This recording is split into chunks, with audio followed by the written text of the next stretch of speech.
You know what? You know what? Every day I wake up as Jason Bent, it's a good damn day. I got my Michelob Ultra. I got my goofy hat on. Yep. I'm wearing a Festool t-shirt, Festool's hoodie.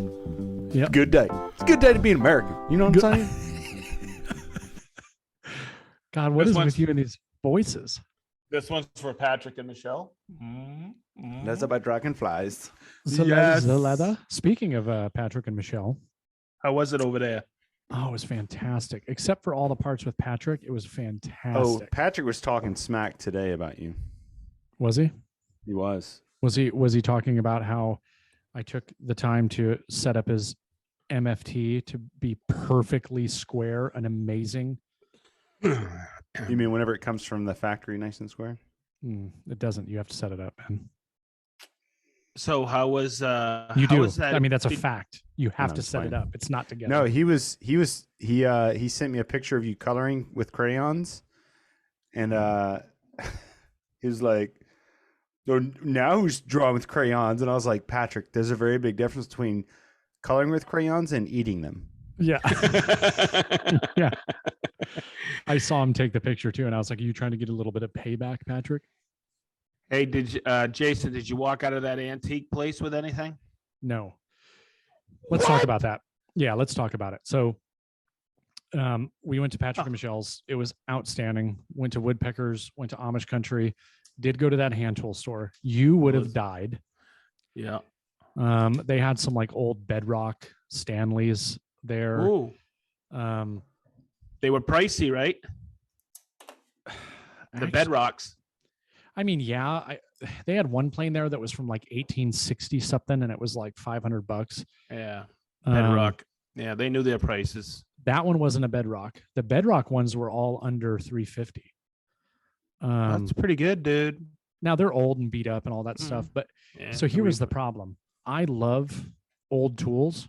I think they're very cool, and all I think about when I look at them is the history behind it. Like, what has this done in its life, right? And that place, I mean, I'm talking, it's just tables, just loaded. It's not nearly as big as I thought, but and also tables loaded with tools. And also how the person that used it before you is probably much better as a woodworker than you.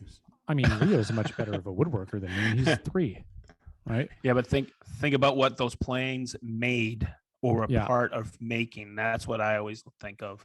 You would have a heart attack in this place. I'm telling you, like it, I just don't know what I'm looking at, right? Like, I don't know if they had brand new hand planes in there and I'd be like, ooh, a Lee Nielsen, ooh, a Veritas. I don't know anything about older tools and who is the best and who made really good stuff or what's rare and what's not. And so that was my problem. It's not that there wasn't, I almost bought like a machinist square, an old Starrett machinist square. I didn't end up getting that. I didn't think the prices were astronomical, but I don't know. I have nothing to compare it to. What was the price of that Starrett machinist square? It was like $40. It's not bad. Yeah, I mean, like there was plenty of things. And now, don't get me wrong. Like there's rust on some of the things, and you can tell it's old. It's been in a package for years, but it was completely usable. There was nothing wrong with it. But yeah, you would have absolutely loved it. Yeah, we'll have to go there next time because I would like to hear from you.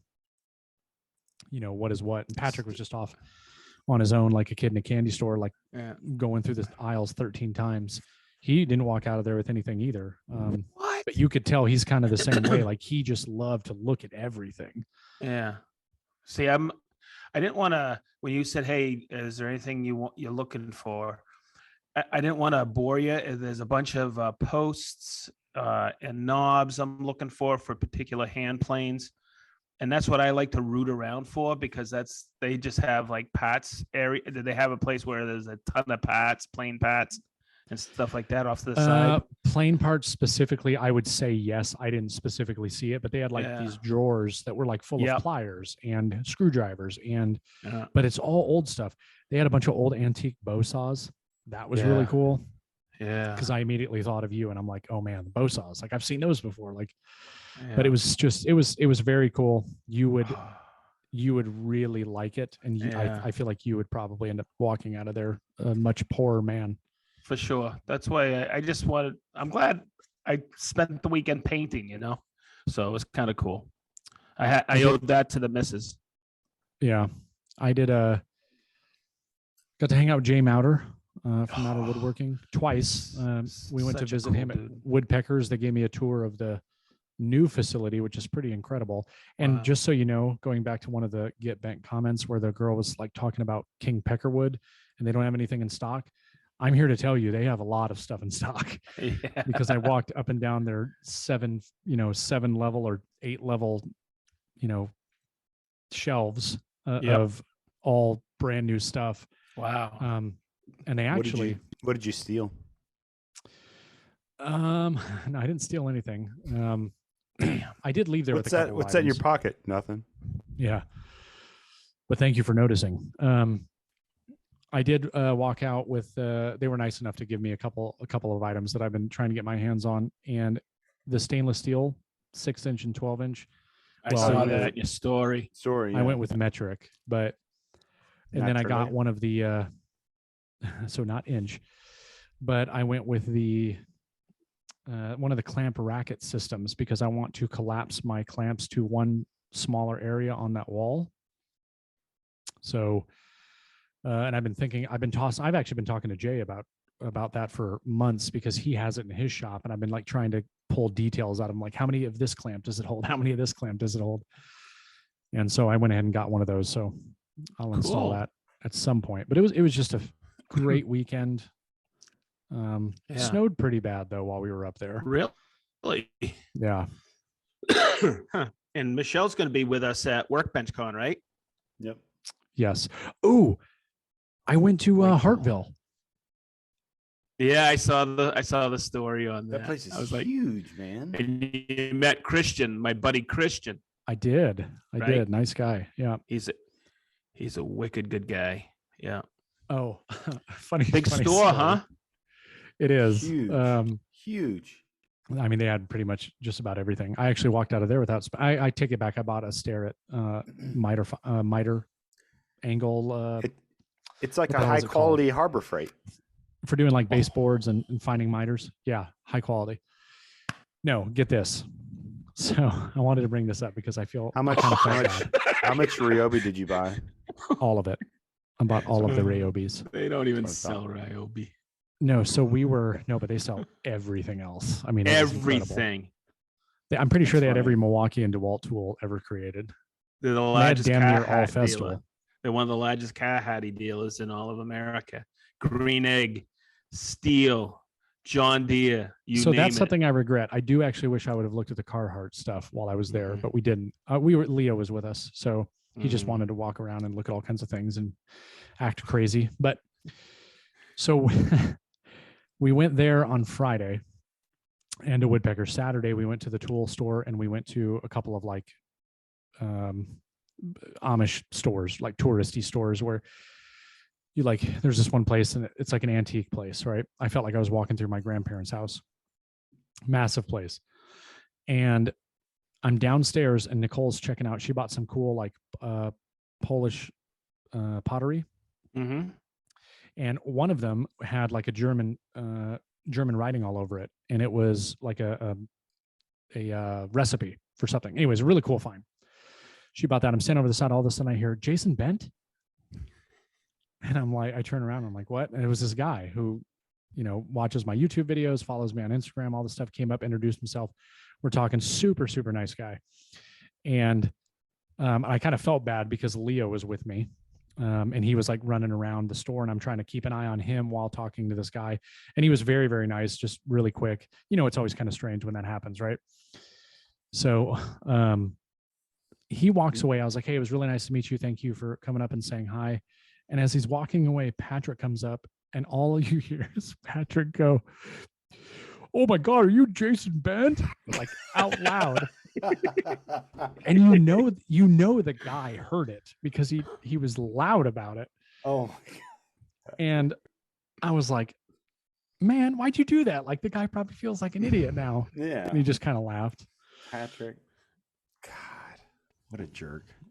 He's so Michelle, subtle. Michelle, if the you're last time I was listening with to this, Patrick, it happened Patrick. too. It happened at Ale Emporium when he came to visit me. We're at Ale Emporium and some guy's like, hey, the guy that I'm with at this table, he's in the bathroom right now, but you walked in and he was like, I know that guy. It's like every time I'm with Patrick, every time I'm with Patrick, and I'm Maybe like, oh, do you know Patrick- Patrick from Leather by Dragonfly? Maybe Patrick pays these people to do this. He probably does, He kinda just so like- he can meet some more people too. Like, oh, Leather by Yeah. Dragonfly, we make his apron. Oh. And then I correct him and I say, no, Michelle makes my Right. apron. That's right. Cool. Sounds like a killer weekend, man. It was a good time. Enough about me. Sedge. Oh, like I said, I took vacation. Well, the first part of it, I kind of evened a long-term bet with the missus because we've been picking out grays, and supposedly she picked out the right gray to paint the walls of the first floor of our home. And Jason, you can say when the sun is shining, it looks like baby blue, doesn't it? It absolutely does. Yeah. So when I was painting it, and we figured it out was 2.5 years ago, she brought up the pictures on her Apple and her iPhone. And it was kind of funny because it is gray now. And we always joking around the guys at Lowe's. Yeah, my wife has 50 shades of gray here. Getting crazy But- in the Sedgley house. But we really wanted to go with you guys over there this past weekend. But when I make a promise to the missus, I'm going to keep it. And man, I'm glad I stayed and painted. There's something about painting with me. It just takes me away. I mean, I started Saturday morning and just took my time. Front hall's done, dining room's done. Now tomorrow's the kitchen. And it's just, and then the great room when I get back. But you know what? Yesterday, I started, I think, at 8 in the morning, and I finished up about after cleanup around 1. I painted for 5 hours, and you want to know something? It seems like I completely disappeared. I guess painting's my zen. I can get into. Most people hate it. I actually love it. And Marianne, just seeing Marianne's face, she got home from work and we put everything back in the dining room yesterday, and she was like, she just loved it. So I guess I won this week. So here I come, Workbench Con. So It's probably just a contact high from all the fumes that you're experiencing. that's for probably what sure. it is. Oh, for Yeah, sure. Marianne hasn't even seen it yet. So Oh, you yeah. really should wear a It's all- respirator. It's all oil based, and I drink Lacathin when I wake up and start. It's pretty good. Hey, how many rooms exactly have you gotten done so far? Okay, you say? so all 3 bays, I started on the front bay of the hallway, Uh-huh. and I did the next 2 bays on Sunday, and then the dining room, all the dining room yesterday. So that's no big deal. It's just I go 4, 5, sometimes 6 hours on each day, but I mean, it takes a lot of time. It's a big house. it does. So Yeah. what I like to do though is like tomorrow, we've already moved everything out of the kitchen on the counters and everything. There's not a lot of square footage in that kitchen, Mm-mm. but it's getting up on the ladder, on the top of the upper Above the cabinets, Yep. getting my bulky body over the crown and not ripping the crown off. Yeah. What do you That's mean right. a bulky That's body? a You have a big room beautiful body, anyways. Sedge. And just You have a getting in luscious there body. and reaching, and then all the prep of that, but also going around the crown molding. Now there's a little bit of paint on the crown molding, but that was the guys who originally painted the walls. Sure. Yeah, sure. Sure, it Mhm. was. Okay. I'm So- gonna test it. I'm Professional gonna test Sedge. it against the color that you just painted. And Oh my see God, I who's can't. telling the truth there? But you know what? When I'm done with that tomorrow, when I get back, maybe the weekend or 2 weekends after that, I just got the great room to do, and that's no biggie. That's mostly just a quick cut top bottom, and then roll it out and tip it where I need to tip it. But it's coming around, and it's gray, which I like. I'll tell you what, Sedge. If you love painting and it's your zen, Comes we in ever- my house, buddy. yeah, if we ever get another place eventually, then I'll I'll do it. gladly let you come over and paint it. I'll do it, man. I'm into it. I'll pay a $1 an hour and give you all the beer you want. And I'm not talking just whatever beer. I'm talking like whatever, fancy IPA you choose? Oh, it has to be IPA because I'll work for Dark Lord, bro. Oh, I'll get you a keg of Dark Lord. All right. I'm sorry. While you were talking, I was finding my Get Bent comments, and I've got some good ones. I have one tonight. Oh, I can't wait. That's just quarterly negative comment. Yes, sir. Yeah. Nice. Ben Marshall, what have you been up to? I have not been doing well in my economics class. totally failed the first test we had. Really? Week. Oh my God, I bombed it. 56 out of 100. I really don't care though. I mean, I should, but I've got senioritis bad, man. I'm just ready to be done with it. I don't care if I don't care if I graduate with a 4.0 anymore. Did you take it or did Hans take it? No, I definitely took it. I wasn't feeling good the day or the morning that I took it, but I told my professor because I took it on Tuesday or Wednesday, and then I did a Zoom call with him on Thursday to talk about the test, just because I did so bad on it. And so I reviewed it and I looked at the question. I'm like, oh yeah, well, I just rushed through this. And at the end of the session, I was like, hey man, I just wanted to congratulate you. He's like, for what? I was like, for giving me my lowest grade ever in college. And he's like, you serious? Like, yeah, I had a 4.0, now I don't. Thanks a lot for that. Well, I mean, it was just one test. You can still get an A in the class, can't you? We'll see whenever the semester's over and the grades get rounded up, because I'm at a 3.989 or 3.998 or something like that. So God, you should, man, I'm telling you right now, you should just quit. Stop showing up. Yeah. That's my I missed part of my art class today, or my drawing class, which again, another class that I could really care less about. But the teacher sent me an email. She was like, hey, this is 3 out of your 5 missed classes that you're allowed to have. I'm like, we have class today? Because we have our midterms are due next week, and so I thought today was like a day where you just go work on your project that I'd already spent 30 minutes finishing. Turned in yesterday. It looks like crap, but I don't care. She was like, no, that was last Thursday. I'm like, yeah, but today's Tuesday. Anyways, so I ended up showing up at class to turn in my midterm drawing, whatever. She's like, okay, well now you're back to 2 out of 5. And I was just like, okay, well, I'll be gone Thursday, so it's still 3 out of 5. But I don't know. I don't really care about school anymore. She's when are you done? Done? April 12th. That is my last day of the semester. Wow. That's your last day of college? Yeah. It's too late in the game, bro. Just finish it out.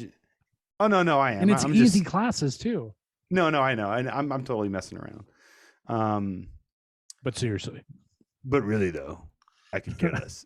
But I mean, I hate it. It's stupid.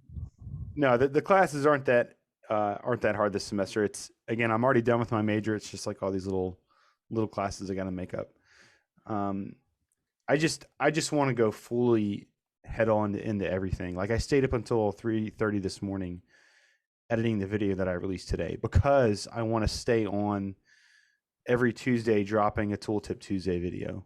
I want to keep doing that. And so when I have to stop doing everything to knock out a project for school or whatever, it's an issue, or it's an irritation, but that is always going to be there. It's right now it's school, and in 6 months it's going to be something else. So I'm grinding it out now. But so schoolwork, and then released a video last week, and then released a video today, which is doing really well. The reception on it's really been great. Sedge? Ben, you don't want to get to April 12th and the dean comes and says, Blutarski 0.0. I would have to. You know what movie that is? It's not Animal House, is it? It is. Blutarski 0.0. Yeah. And I just see Belushi's face go. I would have to really try to fail college at this point, or at least fail my classes. Sounds like a challenge. Challenge accepted. But no, I released my how to cut tenons on a track saw today, and I mean it was only a few hours ago that I released it, and there's already been a couple people messaging me saying that they had never thought to do that before the track saw. But to me, it's like if you have an MFT, it's so easy to cut tenons with a track saw. Oh, Ben, just wait till you start getting the comments of people like, yeah, of course you could do that. If I had the MFT and those expensive clamps and everything else. I can't wait. I'm gonna pay close attention to these comments. I thought about you're gonna piss off all the people who said you can't do that with a track saw. Oh no, I know. When I was shooting the video and again I was filming and editing up until about 3:30 this morning. Then I'd got about 4 hours of sleep, and then I did a couple other B-roll shots after I woke up. But anyways, like I was kind of like looking around my basement, trying to think of like, okay, what is just the most asinine 90-degree angle surface that I can clamp a piece of wood to prove that all you need is a track saw and a 90-degree surface to do this. And really and you don't like need MFT. Well, yeah, I mean that's but really you don't need a 90-degree surface. I show two methods. One uses 90 degrees and one uses 180. Like you don't need a 90-degree surface. Now the cut is cleaner and quicker with a 90-degree surface, but you can completely do the cut on a flat surface. You just need to be able to clamp it down, and that's it. So, you know, I say that I shouldn't get those comments. I know that I probably will, but that's the whole reason why I included the second method, so that doesn't matter. That you don't need to have which method did you show first? The 90-degree method, yeah. With the MFT, I mean, everything is done on the MFT. I did one's on a flat surface. I did something similar, but I used my CS70 to do it. It's kind of like a track saw upside down. A table saw. It's a table saw made by Festival. You don't have one, Ben? Well, the thing I did is I used it, and I released it, and I pulled the whole saw forward as I clamped because it's a pull saw design. Yeah, it is. Really helpful for stuff like that. Yeah. Must be great. I'm sure that you're proud of yourself, Sedge. I got to watch that video tonight after the podcast. Congratulations. Oh, like the one that I sent you early this morning to look at? I'm sorry, Ben. I have a life. Everything doesn't stop. The world doesn't revolve around you when you send me a text. No. I'll remember that next time you send me a video. It only revolves around Mr. Sedgley. And Leo and Nicole and Marianne. And Marianne. Yes. And Patrick and Michelle. Literally everybody else in my life except for you, Ben. Well, more Michelle than Patrick, right? Well, yeah, it's a given. When you say, if you say Patrick and Michelle, the Patrick is silent. Like,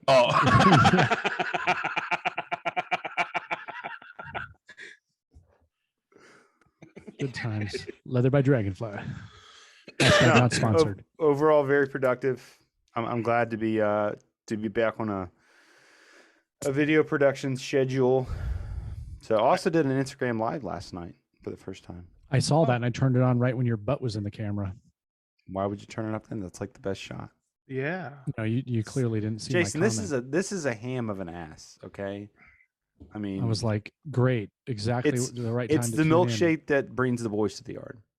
And they're like, damn right, it's better than yours. I mean, I have an announcement. Yes, Sedgley. I hit my goal. Oh, your weight goal? I lost 15 pounds. Dude, I was Nice. watching the Capex video today that you put on your channel, and I was like, man, Sedgley's lost some weight. Yeah, you can tell just right now. Yeah, you're looking good, brother. Get ready. Yeah, baby.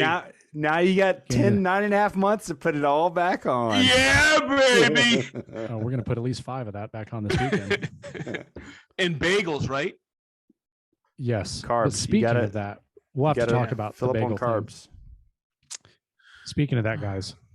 What's the bagel Can you believe that not in 48 hours from right now, we will be at Workbench Con.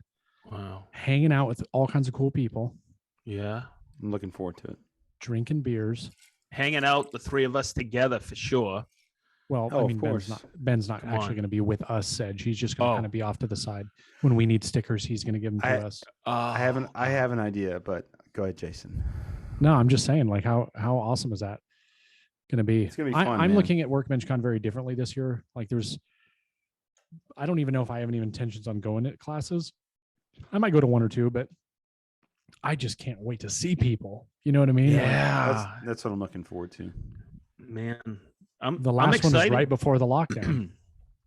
What I'm really excited about is just looking at, and not to be a bummer, but this is an upper for me, watching all the rates of COVID come down here in Indiana.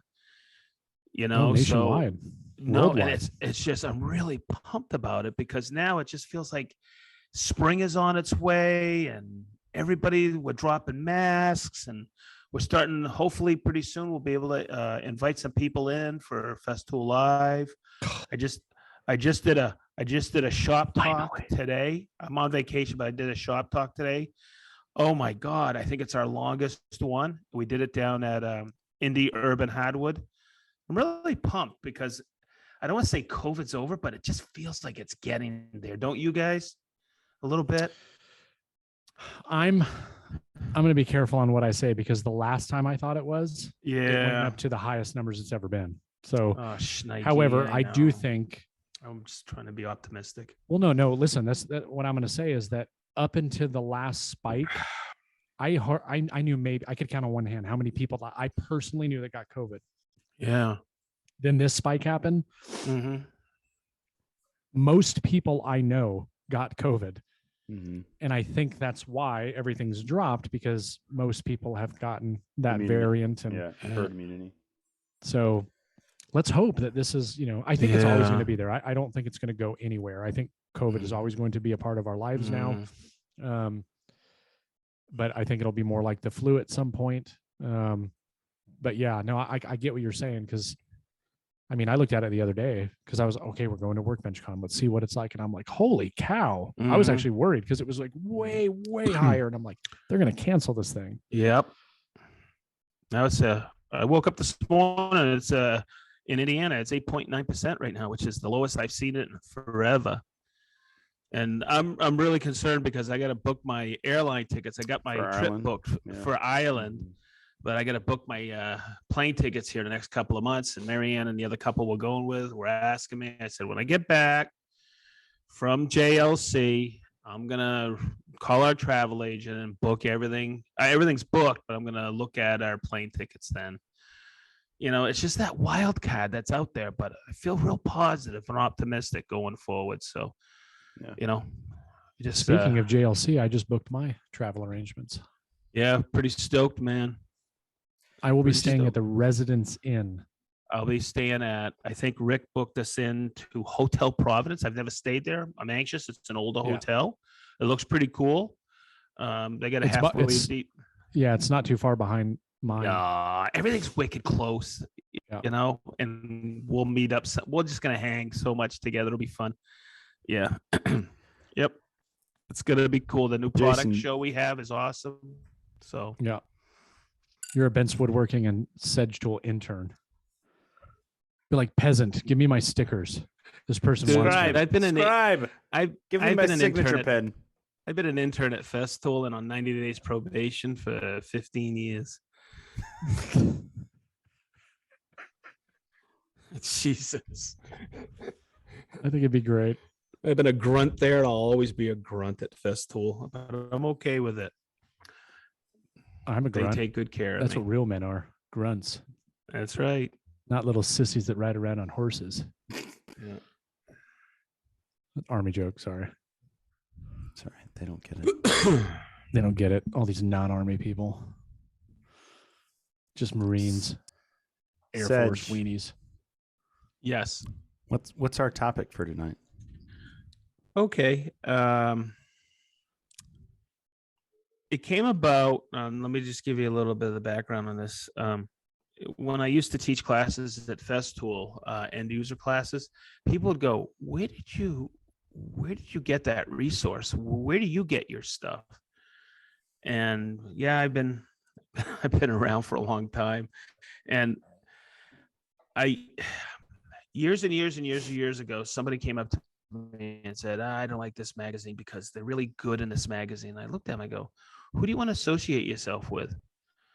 Do you want to, build birdhouses, or you want to build fine, fine pieces of furniture? What if it's a fine birdhouse? Exactly. So what I would always do is I would always try to hang out or learn from people that are way above what I think I want to emulate, or way above, or where I want to be eventually in life in woodworking.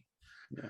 So way back when you want to be Al Gore, you want to be the dumbest person in the room, pretty much. You never want to be the smartest person in the room. yeah, exactly. And I don't want to learn from somebody who builds frickin' birdhouses. I want to learn from somebody all the techniques that maybe I don't build that type of period furniture, or I don't build that type of wall unit or kitchen, but I do build kitchens, and I want to learn from people who are above my pay grade. Is that the right way of saying it? Yeah, I want to learn from really smart people. I don't want to learn from dumb people. And it sounds funny, I say that, okay? So I went and did a lot of, I want to learn from pros that were in my business of woodworking / furniture building / architectural millwork / kitchen building. So my question tonight is, where are your online resources that you get your questions answered other than YouTube? Whether it's a forum, sometimes I'll say, hey, what people come up to me and go, where do you buy that? Okay.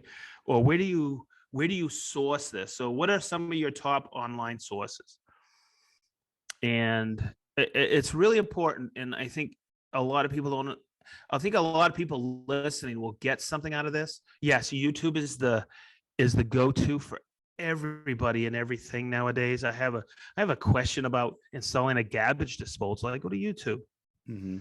But when I have a question, and boy, there was one place I went religiously with my business partner, Mikey, when him and I were having an argument about something or a disagreement on something, on building something for a kitchen.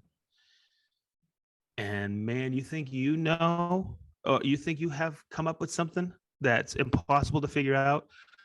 There were like 10, 20, 30 threads on it already on this one place. I don't think it's, you mentioned you want to be the dumbest person in the world. You want to learn from pros. You want to learn from people that are better than you. And that's where you look. I grew up playing golf, and that was like, that's what I thought I was going to do. I thought I was going to go to college and play golf and do all these things. Yeah. I almost went to college for golf, but what? Yeah. I almost played golf for the Army twice, actually. What? Yeah. I can't believe we've never talked about that. Holy moly, right when you think you know somebody. Yeah. What I used to always be told, and what I used to always tell people, I would play golf with a lot of people that were always intimidated to play with somebody that was better than them. Because golf is one of those things, like, you're either bad, good, or maybe somewhere in the middle, but there's those three categories, but it's really, you're either bad or you're good, and you're intimidated by the people that are good. And some people that are really good or, don't want to waste time with people that are bad. But I always told people, and I was always told, if you want to get better at playing golf, you got to play with people that are way better than you. Yeah. Because it continuously challenges you, and you continuously see what they're doing. And I took that very seriously back then. And I was always, trying to align myself with people that were better than me. And I got better because of it, until I was eventually beating those individuals. Yes. And them beating me made me want to be better. So I don't think that's crazy at all. I think it's a perfectly normal statement and way of looking at things. Mm-hmm. Do you want me to go first? Because I think I'm going to have the least to contribute to this topic, but I'm interested in hearing what you guys have to say. Go ahead. So, for me, hands down, 100%, the number one source for me in anything that I do is YouTube. It always has been. It has been since I started. I think it's just, that's the generational thing for me, right? Like, when I got into it, I was looking on YouTube, and I've just kind of stuck with that because I found a lot of crappy information on YouTube, but I've also found a lot of really good information on YouTube. And then the next thing would be, I don't really spend a lot of time in forums. I use Google. I just use Google. So I couldn't tell you specifically which one I like more. And if I have a question about festival, a lot of times a Google search will lead me to the festival owners group. And I won't dive too deep into that because I know Ben will. But it's either Google and I'm just looking and I read as many articles as I can to try to find as many answers as I can. Or I'm on YouTube, because going back to, asking other people, right? Because I like to ask other people that I know, right? I respect you and I know that you have a lot of experience. I'm going to ask you a question. I've done it many times. Yes. But the great thing about that is I know you and I have a personal relationship. I can ask you the question, but guess what? You also have a YouTube channel. Yeah. So if instead of asking you, if I know you have a YouTube video on it, I'm going to watch the YouTube video. If I have any questions about the YouTube video, then I'm going to ask you. So gotcha. YouTube is just as YouTube and personal relationships, I think, are synonymous at this point.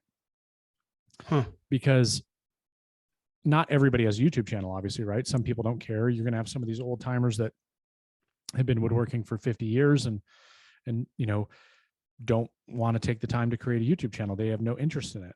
But then you have people with tons of experience like yourself, Guy from Guy's Woodshop. Yes. He's been woodworking for years, a wealth of knowledge. Yep. He has a YouTube channel. He doesn't post to these YouTube channel really very much anymore, but I've watched many of his videos. And at the same time, I could contact him directly and say, hey, in this video, you did this. Can we talk about it more? I could even go, over to his house and have him show me the technique. Right. So that's kind of where I go. I'm not a big reader. That's the problem. I don't enjoy it. I don't enjoy reading. Like, I don't know what it is. Well, I just don't like articles to me. And if I was going to read something, I would much rather it be a thread where 50 people are sharing their experience. And I know we're going to get into that. And that's where I'm going to leave it. The reason I'm going to comment on that, that's awesome. But it's the path of least resistance is the way I look at this. A pro who's worked his tail off all day is not going to shoot a video. No way in hell. He has to make his money. He's in and out. But when he has a little bit of free time, he'll post somewhere. And I'm going to tell you what, the smartest guys, the best of the best, don't teach. They don't publish. They don't shoot YouTube.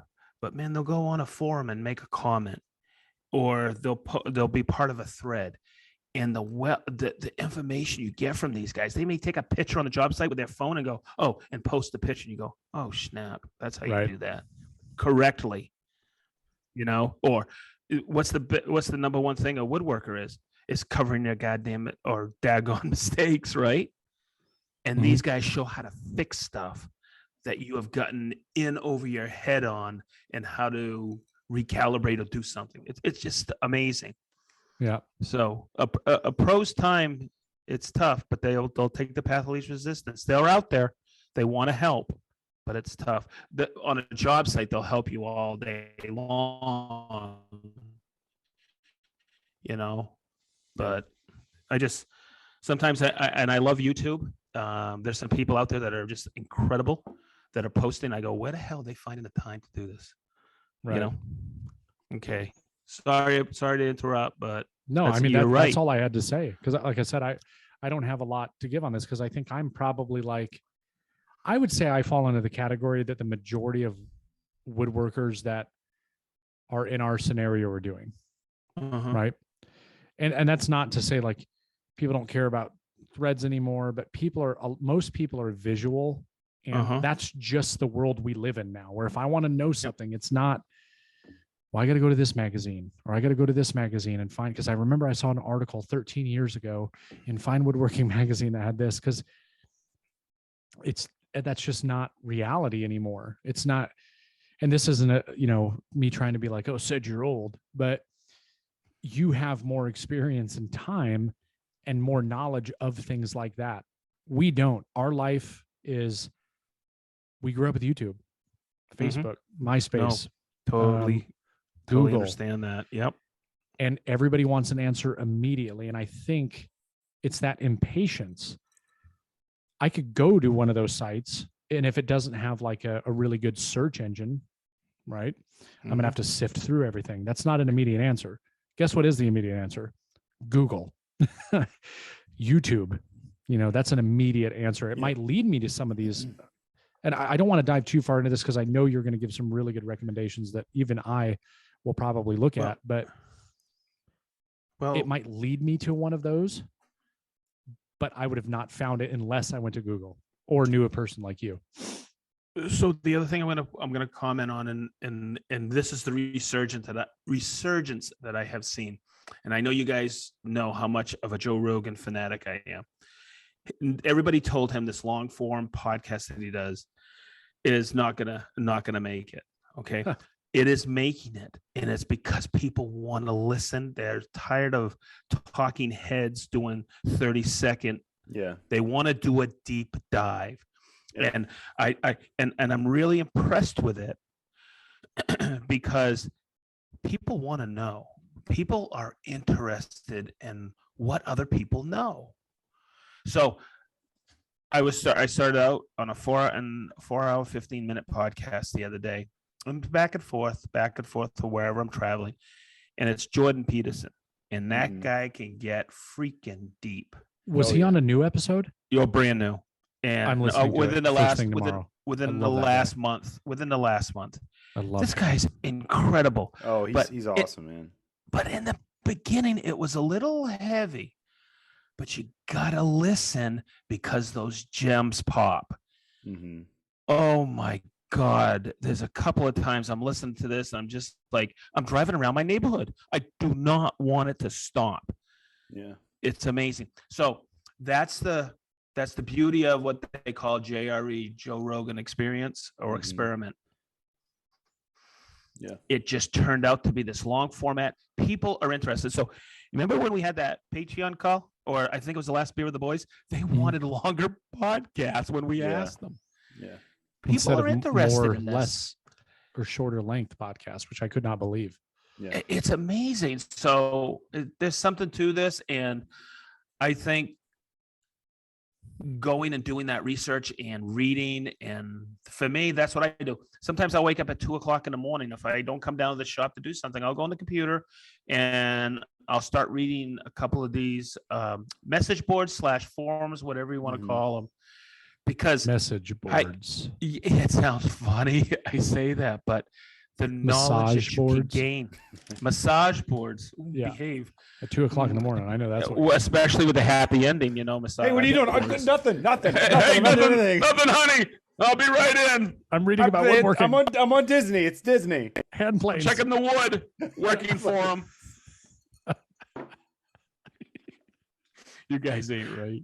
That's going to be a great it's Instagram clip. Puppy pictures. It's puppies. I'm looking at the wood. Checking the wood. Working for him.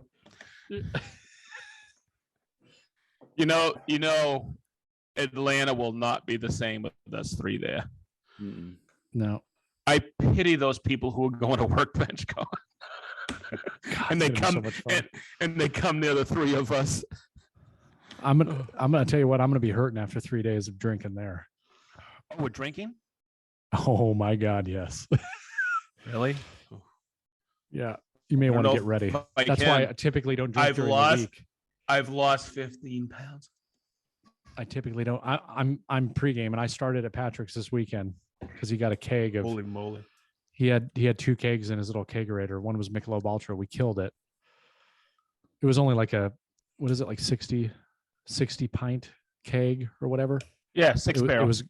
We killed it Saturday night. By Saturday night, we killed it. We got there Thursday night. Jeez, but it took you that long? So we had to break into the Stella Artois. Stella Artois.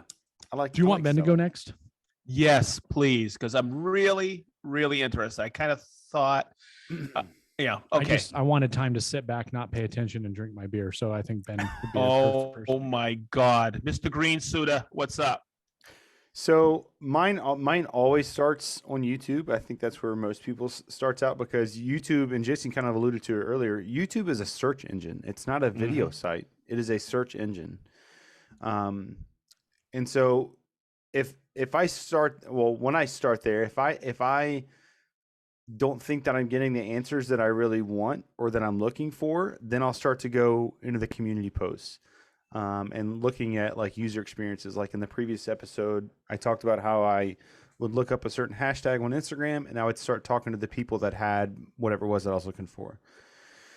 You know, when it comes to online forums and communities, you really have to be careful. And I think that you have to have the eye to kind of spot people that really don't know what they're talking about or that are just kind of talking out of thin air. You really have to take everything that people say with a grain of salt, unless you start to see that it's a pattern, like with other people in unrelated, forums or websites. But it is a great place to get feedback from people that are experienced and that do want to help, because there are certainly people like that out there. Like said, you were talking about like the consummate professional that doesn't make content, but every now and then when they get a minute, they'll get on a forum and they'll get on a community site or whatever, and they'll respond. And I have found that typically when people make a post like, hey, I need help with this X, Y, and Z problem, that's when those people tend to come out, because they see that someone's, is going through a struggle with something. And so they're there to kind of lend some handy advice. Jason and I had a conversation a few days ago about people that like to answer when they don't even really know what they're talking about. They think that they have to answer. They think that they're afraid to say they don't know. Yeah, they're afraid to say that they don't know, and they think that that'll make them look like an idiot, whereas it's actually the opposite, where if you try to make it sound like you know what you're talking about, you actually look like an idiot. And so, people take on it, and we've all seen it. Why do you think that is? Because it sounds completely obvious, or it looks completely obvious? What, like from our perspective, or what is from our perspective? Oh, yeah. Well, yes and no. I think that yes, because we do have the requisite knowledge to know when someone's kind of talking out of the rectal database. The rectal database. T-shirt idea. Oh my God. T-shirt idea for real. Rectal database. Rectal database. Say it one more time. Rectal database. You're gonna make a dub of that. But someone that isn't experienced, like I don't know if they would necessarily know the difference.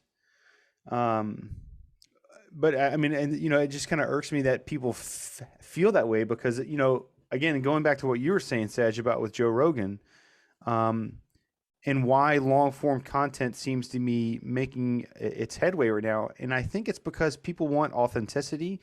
They want they want a thorough experience, because we have been kind of spoon fed like this short form, quick, like fly at the seam of the pants kind of content for the last decade, it seems like. And so people are starting to kind of see through that. They're like, wait, this guy's just kind of panhandling, or they're just kind of showboating. Yes. Because they got a sponsorship or whatever it is, for whatever reason, they feel like that they have to fake the funk. Whereas I think that, Sedge, obviously you came from the trades where none of this stuff really existed. Jason and I have been in the military, or had been in the military for almost 2 decades at this point. And we know that you are always better off saying that you don't know how to do something whenever that moment actually counts. Yes. And so, I have no qualms with saying if excuse me, if you guys are talking about something, and I've done it plenty of times on the podcast. If you guys are saying something, I don't know what it is, and I'm like, I don't know what you guys are talking about. Like, what is that? Like I don't know if it's like a pride thing, or I'm sure that it is probably mainly pride. But you just, all that to say, you have to be careful about who you're getting your advice from, especially if you are brand new to an industry or a hobby or a profession or whatever. You just have to take caution.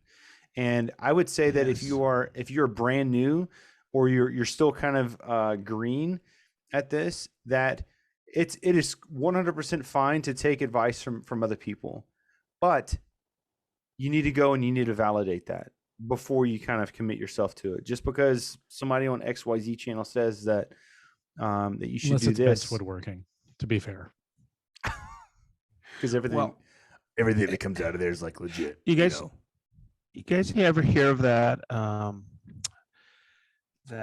psyche? It's called imposter syndrome. Yeah. Okay, you're good at your game, but then you doubt yourself. Yeah. Okay. Or you think that you're copying other people.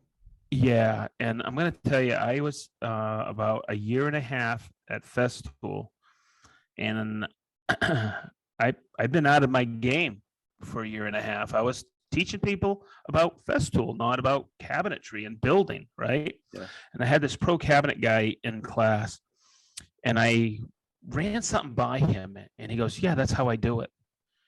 And I go, "Okay." And he goes, "What's the matter? I've been out of the game for so long." Yeah, I can relate to that. And I thought I had left the planet. And then sometimes I'm out looking at how people build something, and you know what you know, but then all of a sudden you see somebody do something. They have all these views on there, and they're doing it completely incorrectly. Yeah. And then you find out that they're basically they come from like some kind of program they've never been in a trade or anything. They're just pretty boy or pretty girl, and that's why it kind of blows me away sometimes, because I'm just like, wow. That's why I want to seek information from pros or tradespeople if possible, but I can learn something from everybody is what I always tell everybody, Yeah. Well, there's a similar thing in the military, and Ben can attest to this, what you were just talking about. And that is, okay, Ben, you and I we both have experience in this. We were both in ROTC, right? Mm-hmm. Can you imagine going back to a regular line unit after being in ROTC for 3 or 4 years? Oh, it's the same experience that Sedge was just talking about.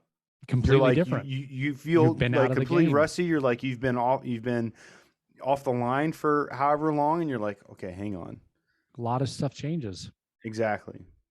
And so you kind of start to kind of doubt yourself when you're getting back into it. You're like, wait a minute, like, I'm a little rusty because I had to shift gears after a couple years, and now I've got to get back into an old gear that I haven't used in a while. It's like, wait, am I right? Right. Am I wrong? Or the things you think you used to know have a lot of changed. self-doubt. But that's why it's so important to get back into doctrine, or get back into fundamentals, get back into the basics, get back into those formative building blocks so that you can kind of, get back on the bike again, so to say. Or, it's, I think my key point behind this is that you always want to check your sources. And not to say that you're going to call someone out, but you may pick up a different technique. Like said, you were saying how there are these people that have, relatively big accounts, and what they're teaching isn't fundamentally sound. Yes. And so I think that's what you want to get to the root of. Okay, is whatever this skill or technique is it grounded in what is fundamental to woodworking? Is it grounded in truth? Is it grounded, as we said, the military? Is this maneuver grounded in doctrine? If it is, it's okay if it's a variation, because it's based off of what is proven to be true. And so, how Cedric's saying, not everything should be YouTube, and you're absolutely right. It shouldn't be YouTube. For me, that is the initial search. That is the top of my funnel. And then as I go through YouTube and I'm looking at videos and I'm like, wait, I still feel like something is missing. That's when I go to the community. I'm like, okay, this is everything that I've seen off of YouTube. I've kind of helped shape my perceptions a little bit. Now I'm gonna dig a little bit deeper, go to the community. What does the community say about this? What is the ground truth? What are people really experiencing with this issue or this problem or this idea that I have? And then once I've kind of tested the community, then I go back into the doctrine. I go to lostartpress.com. I go to the Woodworking Journal. I go to those really, really old forums, like from the early 2000s. You know, I can't. I got them. I want to say there's like a sawmill or something like that. Yep. Website. Like there are some really old forums, like 99, 2000, 2001. Mm-hmm. That was all before people had this social media urge to prove themselves or to prove their brand. And so you're going to get a lot of truth because, and I don't mean to disparage anyone, there on those older websites, it's just a bunch of old farts that have nothing to prove. You know, there may be a little bit of showboating in there, you know, check out this acorn I carved the other day. But for the most part, there's a wealth of knowledge and experience that are in those older forums. And so I'm looking at dates of things, you know, if it's before 2007, 2008, I'm like, okay, this is probably, for the most part, it's got a lot of truth behind it. So I tend to go in this funnel of research when I'm looking for things. And kind of like Jason, I do not prefer to read. I prefer to either watch it or listen to it, primarily because that allows me to do other things while I'm doing that. You know, if I have to read something, I have to stop everything that I'm doing and focus intently on that. And that's probably why I prefer to not read things. But if that is where the source material is and that's where the best information is, then I'm going to read it. But again, that's why I go to Lost Art Press. That's why I go to the older forums. That's why I go to the community. That's where I get my fill from. Wow. Sedge, back to you. Wow. Interesting. So you guys are that visual. You're not readers. Not initially, no. Once I'm like kind of shape. Once I kind of shape whatever it is that I'm really looking for, that's when because I don't want to waste time reading a bunch of articles that aren't relevant to what I'm looking for. Yeah, you don't have to. It's called a search function. Yeah. Yeah. Welcome to 2022, Ben. Okay, so I mean. No. Control F. I don't mean to belittle because I'm gonna lay down. I'm really offended right now, Sedge, and I don't appreciate you saying those things.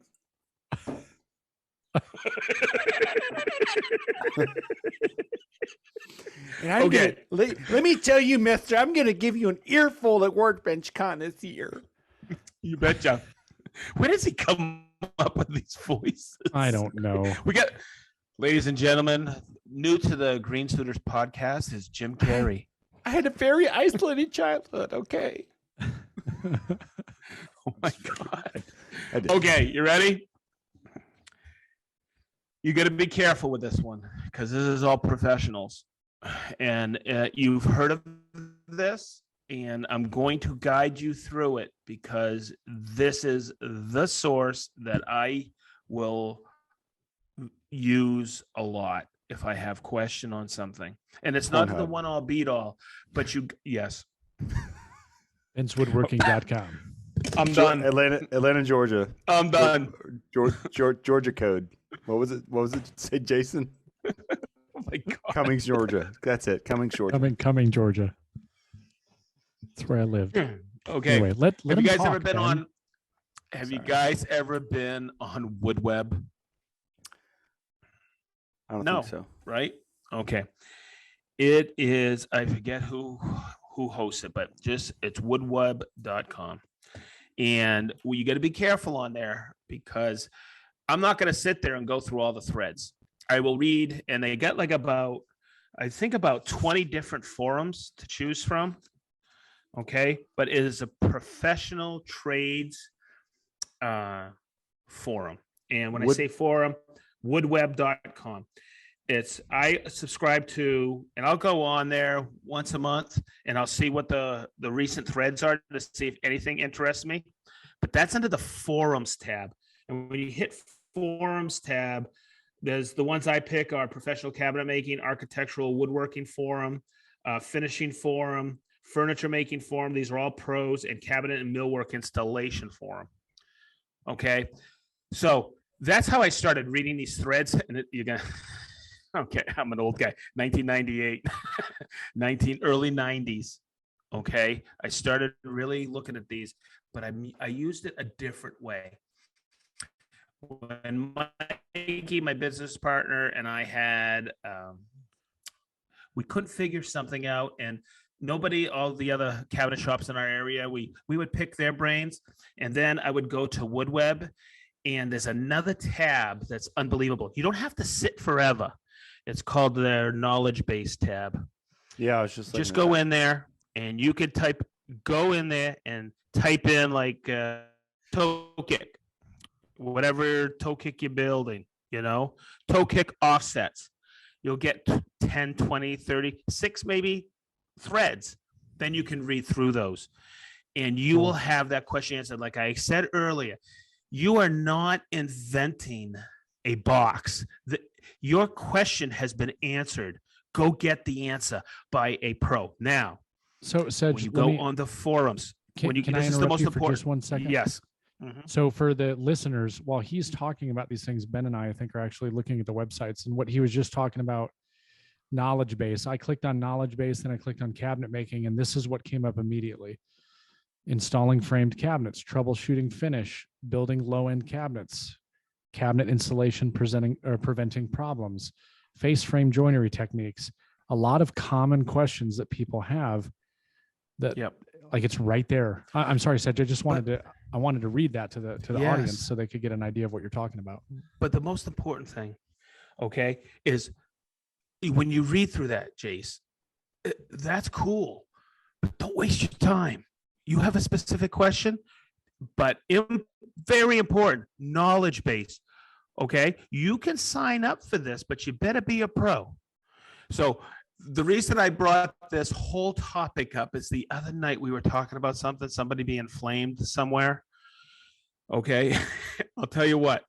If you go to one of these forums, do not comment, do not ask a question on the forum if you are not a professional, because they know it. They'll sniff you out and they'll say, hey, maybe you should go to this forum. Okay. Well, and they'll flame you. But they want this to remain professional. Yeah, so they're pro questions.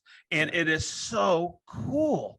If people just sit back and they want to watch these forum threads coming in, they will learn so daggone much. What I like about watching the ones I mentioned, and I go and check those threads that are, today, yesterday, or whatever, I want to see what's on people's minds and what they want. Jason, what you just read, that's on everybody's mind. Those are top questions. Right. So, you may say, hey, Sedge, what's the answer to this? And I give you the answer. You could just go to the knowledge base and get it from about 40, 50 different cabinet makers out there that are pros. I believe it's the Cabinet Makers Association is pretty strong here as well. And I'm going to tell you, just the installation, you're having a problem with an install, a filler strip, these guys will coach you through. But on the knowledge base, because the questions have been answered already. Okay. I tell you, if you're not, like, I'll say it 100 times, if you're not a pro, be very careful. They can be very insulting because they want to keep this professional, which I really dig. Yeah, I'm seeing and these are older posts, obviously, but I'm seeing a lot of replies from Gary Katz in most of these. Yeah, and there's the one for the architectural millwork. There's a lot of pro door guys there. I know a guy named Doug. He's on there quite a bit. And this guy is he is an amazing individual. He's a door maker. He's been doing it for 30, 40 years. There's nothing he hasn't built. There's nothing he hasn't built with any kind of exposure in any kind of climate. He knows how to build doors, exterior doors, also interior doors. I feel like with every daggone core there is. It's amazing. I'm not a door maker, but that's the stuff that intrigues me, that I like to read, because it's just it teaches you that these guys know their stuff. You ready? Probably never have done a video on YouTube. No, right? For sure. But I feel like it's got to be difficult to police those forums that way, because, again, it just goes back to, like, I could go there right now and I could search things, right? But I know that I can do that. I have that. I guess I have that experience. The brand new woodworker might come across WoodWeb, and he's going to ask the same exact simple question that 9 billion other people have asked. I feel like it's got to be very difficult to try to police that. And then I wonder if, if you are somebody, I like that you said, like, just read, don't ask questions, because I think that will encourage people to do that, but that's not what is reality. Reality is that people want an answer now. So instead of searching for anything, they just want to ask a question and have a bunch of people respond to them. I think if you want to go deeper into something that you've already found on those surface level searches, YouTube and Google and the community, that this website in particular is one that if you want to get really technical, this is where you want to go. Now, it's obviously a great place to start because of the wealth of information. Yeah. And I didn't even know about it until obviously just now, but it's intense. And I'll tell you right now, for most of the listeners, stay off the forums. Go. You have stay off the forums on WoodWeb and go to the knowledge base. You'll get your question answered. There's 10, 20 threads on your question that you need answered, and they're very specific, and you'll get it answered, and there's the pros who are answering it. Jason, this goes to that pain point that you were telling me about the other day, right? Where people want that immediate answer. They don't want to spend that time to go and look for it themselves, because like 10 out of 10 times, if you have a question about how to do something, there's an answer on the web. Like somebody has it like published, not like you go and actively talk to someone.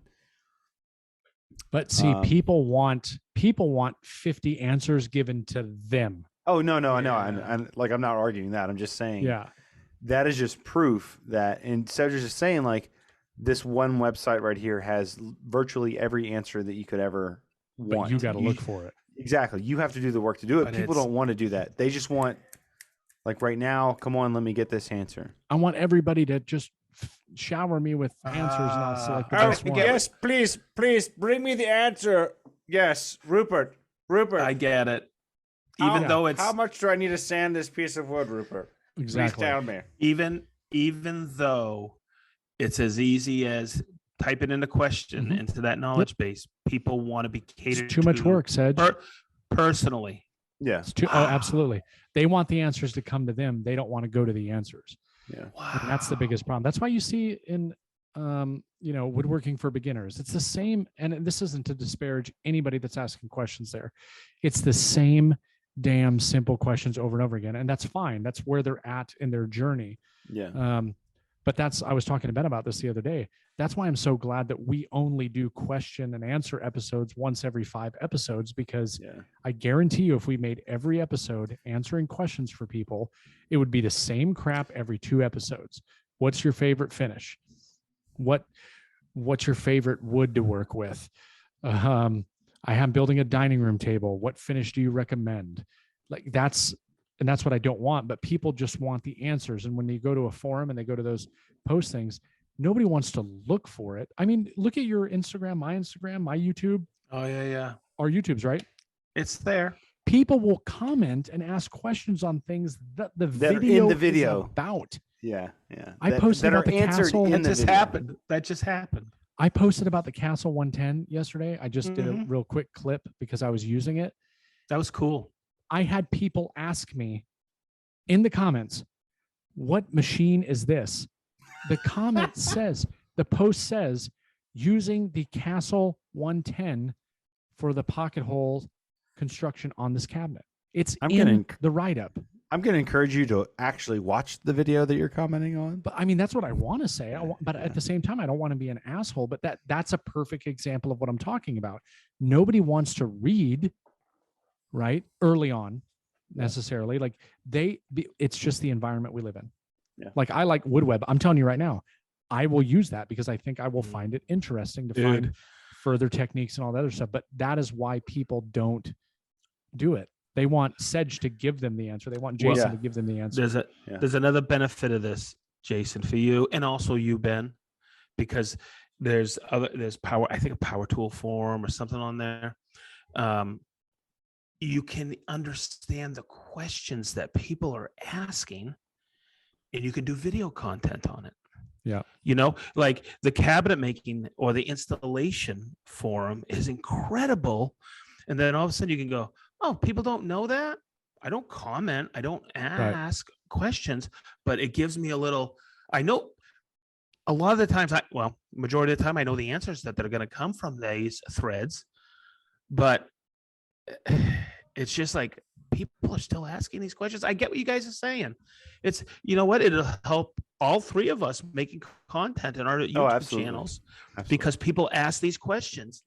The same questions get asked over and over again because nobody reads to find the answer. Everybody just asks. Well, I mean, people are always, it's like a basic training cycle. People are coming in at different. The boat is coming at different 100%. Times. I agree with you. Yep. And that actually makes it really easy to answer or to make content about that. Like I was thinking today, I was looking at the Woodworking for Beginners Facebook group, and someone asked a really simple question, but it was a question that we have already answered on this podcast. And so I think maybe in the coming weeks, maybe after I'm done with school, I'm going to segment all of our episodes and put it on YouTube about like one specific thing. And so when I see someone asking that same question again, that's a good idea. I can just link a video. And that's what I've been doing. Like when somebody asks in the festival owners group on Facebook, I don't know what it is, but a lot of people have been looking at the CT Cyclone or asking like, suction loss and is it good? Do you guys like it? I just post my review, and there's been 3 this week alone. I just post my video review. I don't have to answer anything. I don't have to. I mean, obviously, if they ask me a question directly, I will. But it's just like everything that they're asking in their post, I answer in my video. So I just shared the link of the video, and it's too easy. Is that the Facebook page, Festool Fans of North America? That one? There's 2 that I'm in: the Festool Owners Group on Facebook and the actual website, and then the Festool Fans of North America. I'm in both groups. Oh, okay, cool. But it's too easy to just post the video or to share the link of the clip. And so, like I said, once I'm done with school, I'm gonna go back to all of our episodes, hopefully, and just make smaller clips of all these little, topics specific discussions that keep popping up, and I can just share the podcast because it answers it. It kind of does what you're saying, Jason. Like people ask these little questions, you just share the video. So the other thing that's fun about WoodWeb is watching a forum or watching a thread where it is somebody who's a beginner and they just get roasted. That's a question where they shouldn't be asking it.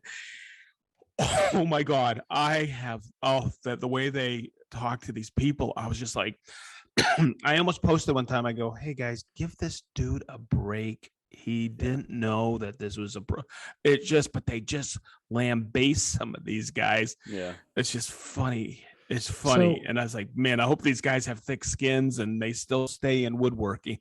I understand that you're saying, because you were very clear about your warning, right? If you're not a pro, don't be asking questions and commenting on this. Let me ask you a question about that though. Do you think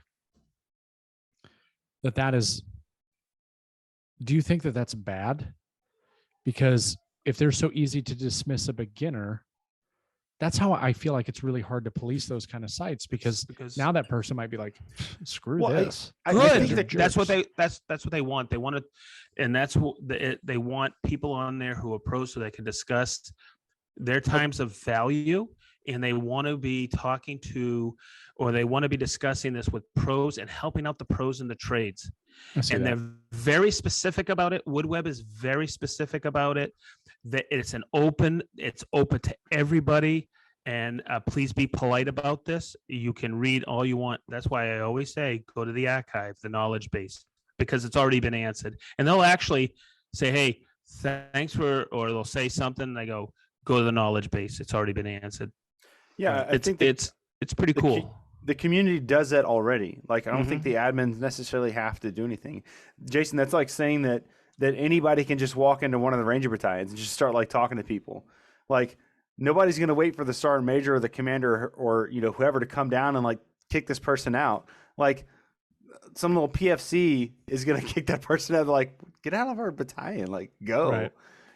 So I think the personality of the community is going to police that like as a natural course. Like it's going to happen already. So, and what's really cool is they'll have some people on there who are brand new. They just opened up their own cabinet shop. They're pros, but they're struggling. Like, where do you guys source this? yeah, it's like And a they're going, business, "Oh, you're not necessarily a skill set thing. It's a business." And getting business questions answered and pricing. There's also a business forum on there. Where do you get your insurance? How do you handle this? How do you handle a workman's comp claim in your state? Stuff like that. Just little. It's just really important for a pro getting going, or because these guys have been doing it for 40 or 50 years, and they want to help those younger bucks, but they want to help those. They don't want to be guys. repeating themselves all the time. Exactly. You're asking that question again? Why are you even on here? Oh my God, they'll go off. It's pretty cool.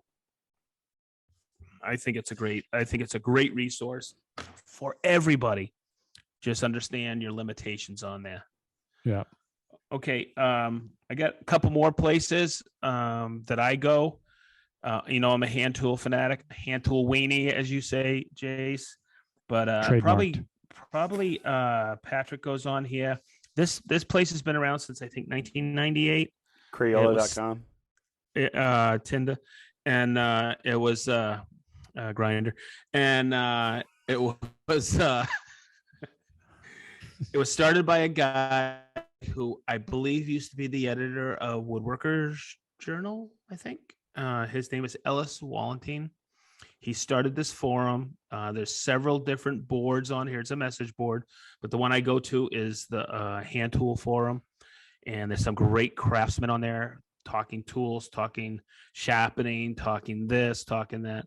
Great archive and everything on there. Go get your questions answered. Great resource. I've met people in class. Oh, you've been on Wood Central for a while? And I go, what's your handle? And I go, oh my God, I've been following this guy, Derek Cohen from, I think, Australia. Just what a hell of a craftsman. Just seeing what they build. There's some pics on there. It's a great place. I go to the hand tool. There's a power tool or general message board. Fantastic.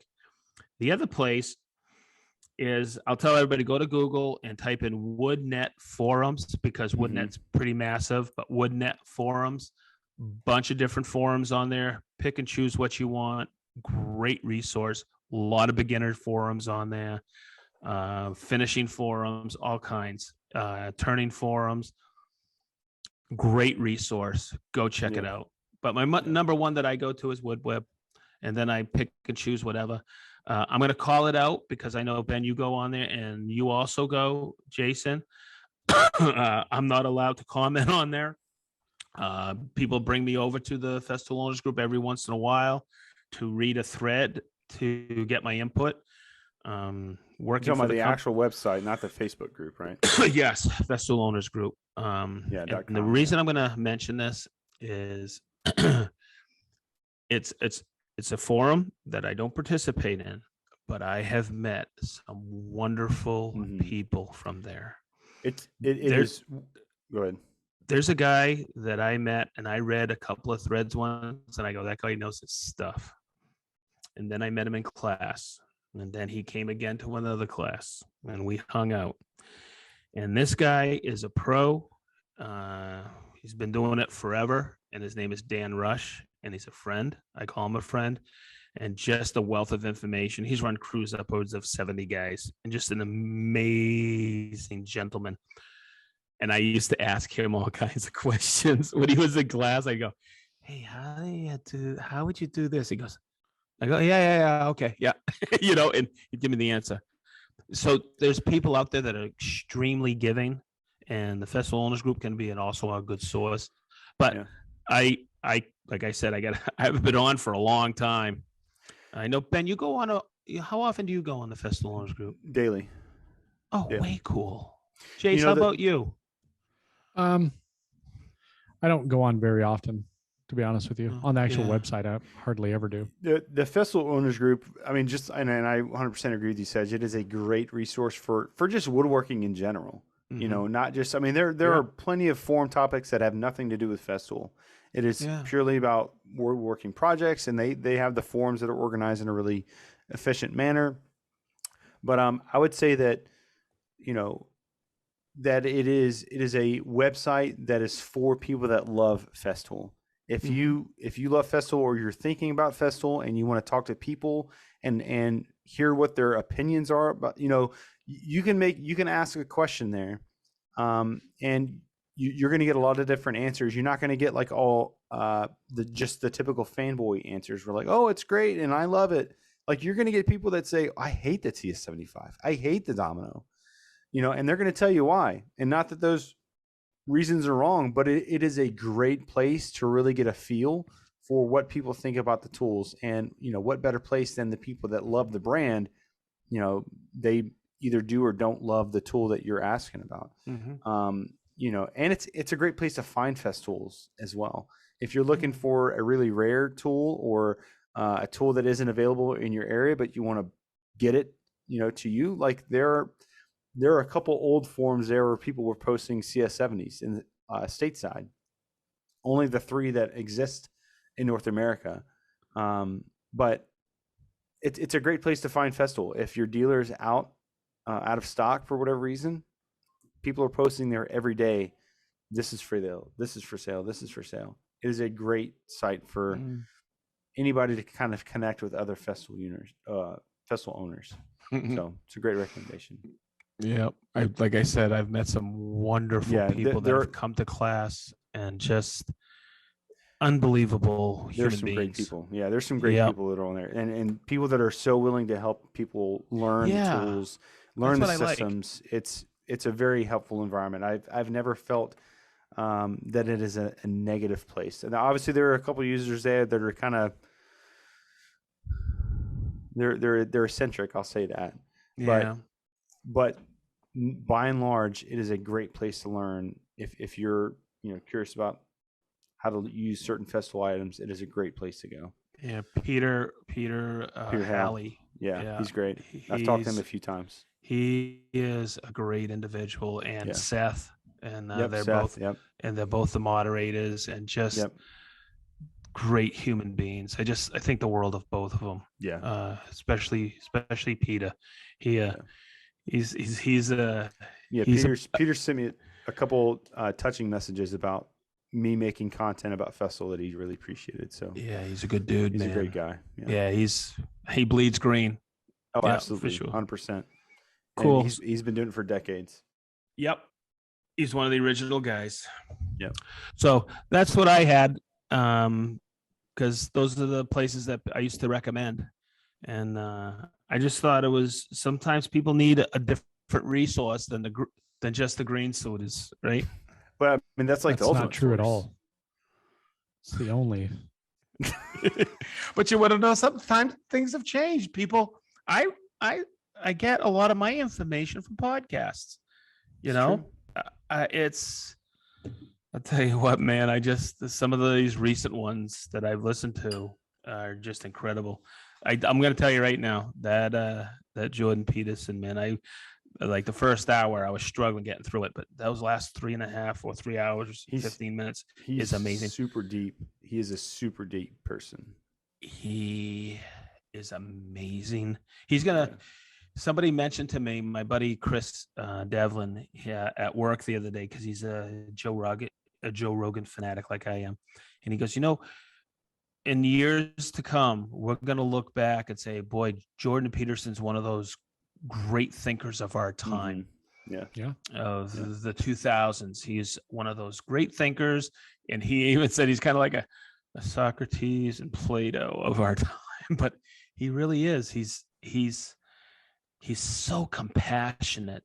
It's amazing. Yeah. So I thought I'd throw that out there. Where do you get your information, everybody? Let us know. It's kind of neat. What's something that we missed? Yeah. What did we miss? Make a comment. And when I say we, I really mean Jason. What did Jason miss? I don't miss anything. I'm a genius. But this You is didn't miss this, that. this has You didn't been miss any of that beer enlightening in for your me. refrigerator. This has been enlightening for me because I know everybody gets their information on YouTube and the Googles, as us old guys say. The Google's machine. The Google's machine, as us old guys, or the Yahoos. But it's just kind of funny, you know. It just people have a thirst for knowledge. Yeah. Hopefully, right? Yeah. I firmly believe that. Cool. So what's next, Jens? What are we doing? I think we all know what time it is. We know what we're doing. I think we do too. There it is. It's time for us to share all of our hatreds. And lucky for all of our listeners, all of us have the hatreds that we are ready to share with everyone. I love that hat. I love how he says hatreds. Maybe I should I tilt it can't to the help it. side, give some dynamic looks. Maybe googly eyes to cameras. Okay. Oh my God. So it's time for everyone's favorite segment called, oh my God, my hat is moving, guys. How did they Called do that? Get Bent. I want you guys to go first tonight. Okay, I can go first. All right. All right. Again, pulling it from my my post on Woodworking for Beginners about my article post. Track saw makes table saw obsolete. Here we go. When you get a chance, please show us how you mounted a dado stack and use your track saw with a finger joint jig. If a track saw can replace your table saw, you was underutilizing your table saw, buddy. I threw the buddies into that. That was an ad lib. The buddy I part. liked it. The buddy. But everything liked it. else, that was legit. Is that the only one you have? Yeah. Well, I mean, there are plenty. I got a space mount. I can't do them all at once. I went to You say know? buddy. I would have said Bubba.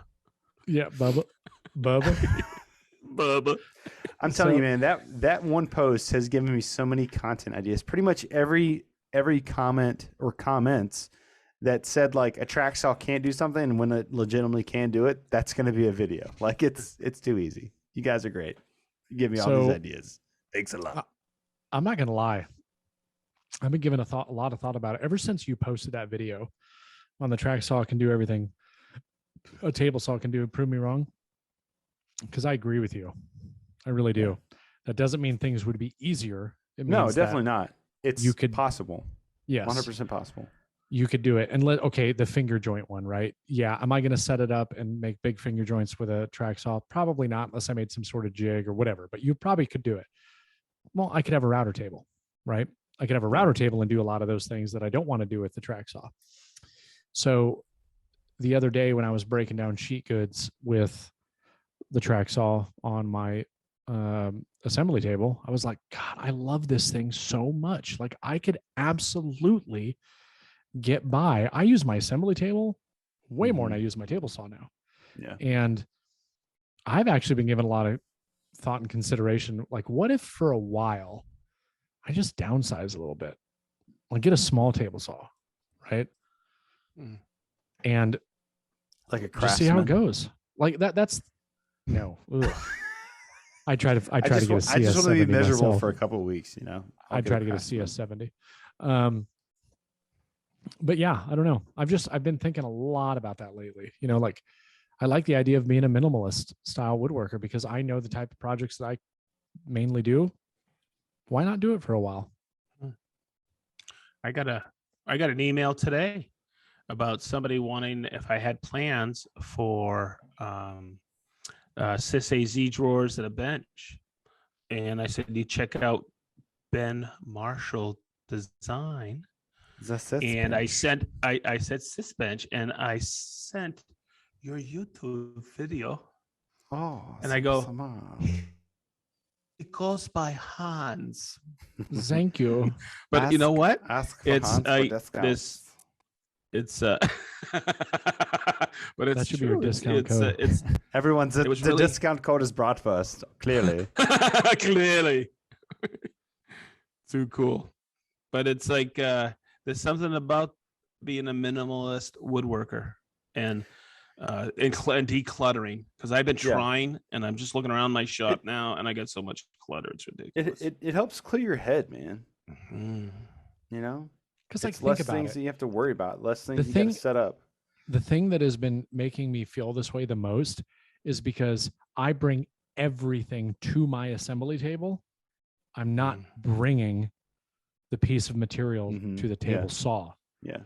And in a lot of cases, now granted, small things, like I wouldn't want to cross cut a bunch of small, tiny parts on my assembly table. I just wouldn't want to do it. But that's not what you're doing. Like, that's not the projects that you're doing. But for the, well, even if, like, let's say I had a smaller table saw, like I've really given this a lot of thought lately. Let's say I had a smaller table saw. The few times that I do end up needing to use it for some reason, sure, throw a dado stack in there or make my small crosscuts in a crosscut sled. Like, but the table saw is not the most used tool in my shop at all. No, like not even definitely close. Not. Definitely. And the not. reason My I've been MFT thinking is. about it is because of all the moving stuff that I was talking about, right? Mm-hmm. Yeah. You know, like if we move, what if I get another shop that's the same size, but I want to have more space? What would I do? You know, would I maybe increase, you know, I want an STM because I would love to rip all my sheet goods down and cross cut everything on my assembly table, but not have it be a permanent fixture. And I've been thinking about all these things. Like, what if I just didn't have all these major, massive tools? And it fits so well underneath the MFT. The STM does. Oh my God, it's so great. Well, It's out of the way. It, you know, like that is why I've invested the majority of my tools in Festool, because, and I said in my STM video last week that it's not about what one tool does. It's about what all the tools do together. Mm-hmm. That's what makes it such a great investment in Festool, is because you're not buying into just that one tool. You're buying into the system of tools. And I think I like may have just. I'm telling you, man, like I'm such a happy clam when I'm in my workshop. Like, I may have just decided what my next topic is going to be. It's fun, man. I love it. I would love to have a discussion on how your thoughts of what you need change the longer you woodwork. Yeah, it's a good one. That's a good one. Because like when I first started, it was like, oh, I just need these. Because I think need it's these a tools. stupid idea. Yeah, I need these tools, and then I get these tools, and I have all this capacity. And it's like, do I really need all that capacity? Yeah, it's. Like now that I'm woodworking more, don't get me wrong. Like it's always great to have that. Your thinking is less theoretical as you get more experience. Yeah, it's based on like what you actually do. What do you actually need? Yeah. I don't know. Anyways, I know we're getting way off track. Sedge, let's hear your. Fine. But man, that'd be a great discussion, I think. Yeah, it is. Because I got a really good thought process on that as well. Okay. Get bent. I have Get bent. This was fairly recent, and it was on an older video I did on building a toe kick. Okay. So you mean a plinth? I'm gonna get plinth. Sedge, you mean a plinth? That's what it's called. Yeah. Is that? Never mind. Okay. Good old, so this good old guy, Justin from Rustic Grains. We're talking about Justin from Rustic Grains Designs. I love you, Justin. Okay. So you know how I go and look after somebody comments on this, right? Well, I left a comment afterwards. I think my comment's better than his comment, but I'm going to try to get a voice. Is this guy on something? My God, he keeps moving around like he needs a fix or something. So I go and I look, and at that time, this individual had 2 subscribers, him and his hand. Okay. Or maybe his mom, whatever, hand or mom, whatever. It's so the same thing. So no videos, no nothing, just subscribes to YouTube so he can, say negative things like that. Okay. Now he's got 5 subscribers. So I probably got him some subscribers, right? You gave him a little, this was my bump. comment. This is my comment. Thanks, Bob. I enjoy all your great videos on your channel. Keep up the great content production. So I left it at that, right? And I didn't go. Big D goes, dude, he responded to you. Goes, by the way, that's the best response I've ever heard. This was his response. Sedge tool. Damn, that almost hurt my feeling.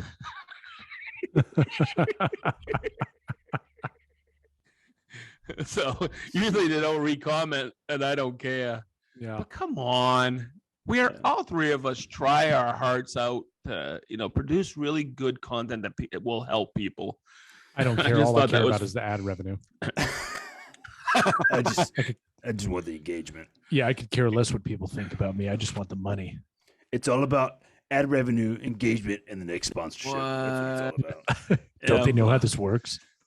Oh my God. I just laughed at that. I loved it that he responded to me. Yeah, that's pretty uncommon because usually those people don't ever respond. They just leave the comment and leave. Yeah. All right, boys. Okay, Mr. Ben. I've got 4 tonight. Ooh. Jeez. Yeah. Lots of hatreds for Jason. I'm noticing trends. I'm noticing the trends. I get lots of comments, and a lot of them are, or not a lot of them, but are true. Yeah, all the good ones. Yeah, you're right. Mm-hmm. Mm-hmm. All right. The first one is, hold on. My wife is texting me saying, he's asking you to give him a kiss when you're done. The boy is still awake. Stop moving your chair. I'm not moving my chair. My chair. Sorry. This is great podcast stuff. It is. That's what it's like to have a 3-year-old boy, everybody. Get off my ass. Okay. Number 1. This is from my 10 tools every woodworker should own. Oh, my favorite. A haven for stupid comments. A haven. It's a haven of hatred, everyone. You're gonna love that, Ben. You're gonna love this because it goes back to one of the comments I had before on the same video.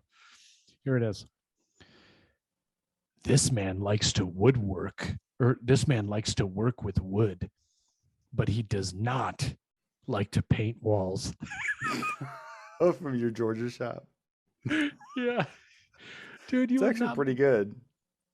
You would not believe how many freaking comments I got about. Remember the one about you sucking up all the moisture in your neighborhood? Yeah. The amount of comments that I got. Creative comment about not painting my walls. Like, really? Wow. Oh my God, yes. So many. You can get all these tools, but you can't paint your own walls. Yeah. You did all that work and you couldn't even take the time to paint it. Your neighbors must love you for sucking up all the moisture in the neighborhood. What? Okay, we're really reaching for that one, buddy. All right. All right, what's your next one? All right. This one is from the Castle 110 pocket hole machine. Ooh. His comment was, I'm not sure I'd add this to my shop unless it was free for a video. Actually, it was not free for a video. It was free, but they paid me for the video. I guess you better start getting busy there, buddy. Yeah, that's what I should write back. Oh, I think you're mistaken. The tool was not free for a video. The arrangement was they'd give me the tool and then they'd pay me for the video. It's actually like a double positive. Yeah. Situation. So sucks for you. Thanks for the engagement. Yeah, I just want to start being a total a-hole to these people. You know what? Because I have it sorted in my comments to where I never respond to those. So they're always there, but I have the sorting, like the ones comments I never responded to. Yeah. One of these days, I'm going to wait till I'm drunk.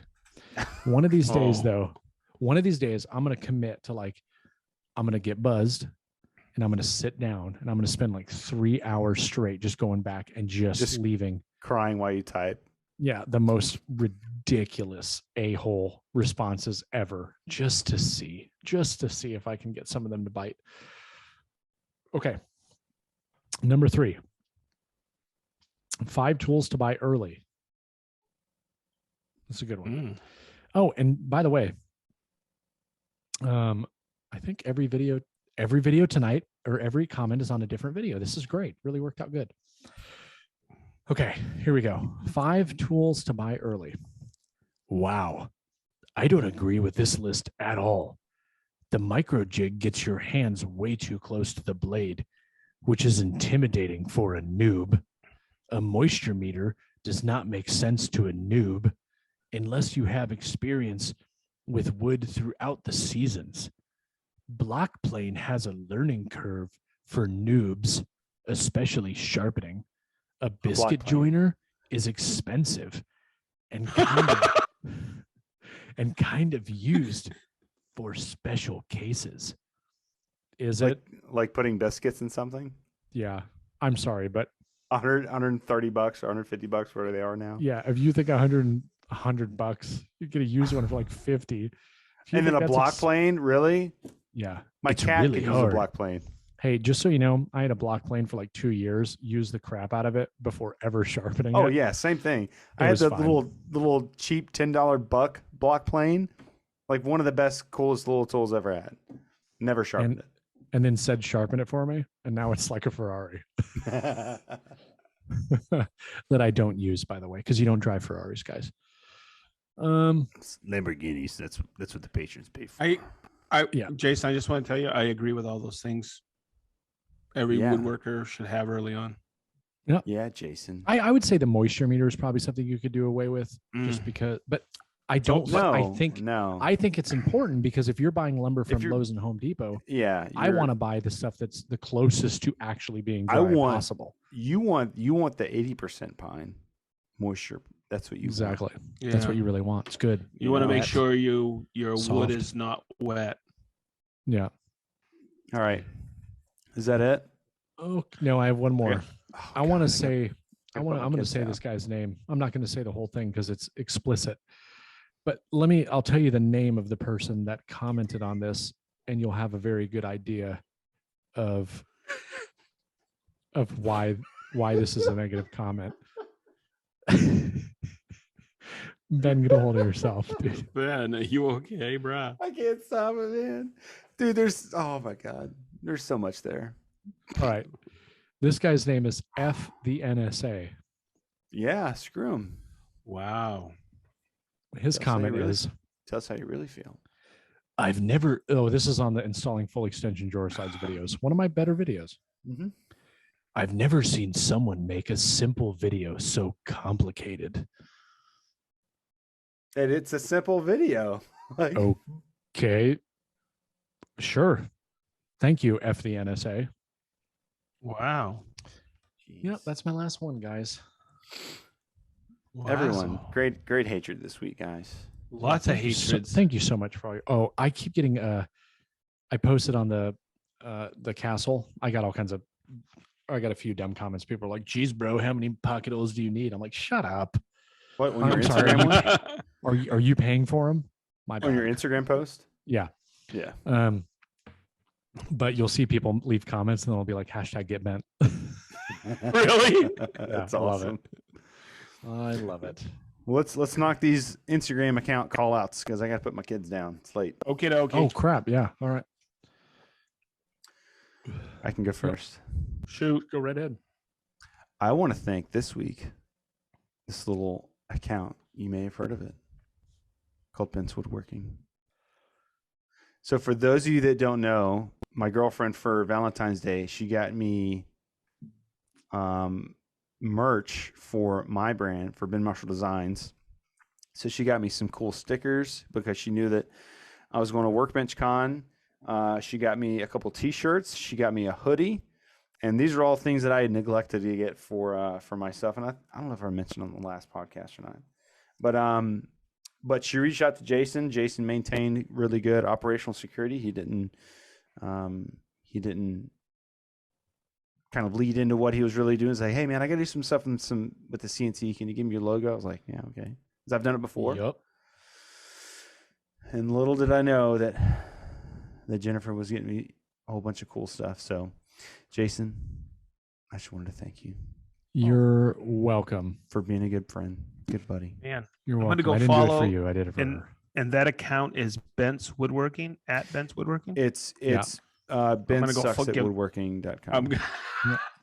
I'm, I'm gonna go give him a follow. Dude, why does That guy everybody is- call you Jason Bentz? Because I don't know. I guess Everybody when I say- does, man. I was listening to AWP, their 100 episode today, Yeah. and they're he like, said, yeah, and Bentz, we had Bentz. Bents. Like, come on, man. I don't understand why. Or That needs to it's be a Bent's t-shirt. or Brent's or Brent. Really? Yeah. Hey, Bent's or Brent or Brent's or it's Jason Bent. The Woodworking channel is my channel. Bent. Possessive. It's possessive. Ooh, Bents. apostrophe S Woodworking. That's right. That's Don't right. understand people. Pay attention, people. It's all Pay right. attention. I'm just gonna say everyone's name with an S now. Hampton Marshalls. Brian Marshalls? Sedgley's. Yep. All right, If go you- ahead, Jason. Who you That got would this be week? true if you were Hans. This is true. Of course. This is true. The Sedgleys. So mine this week is green_street_joinery.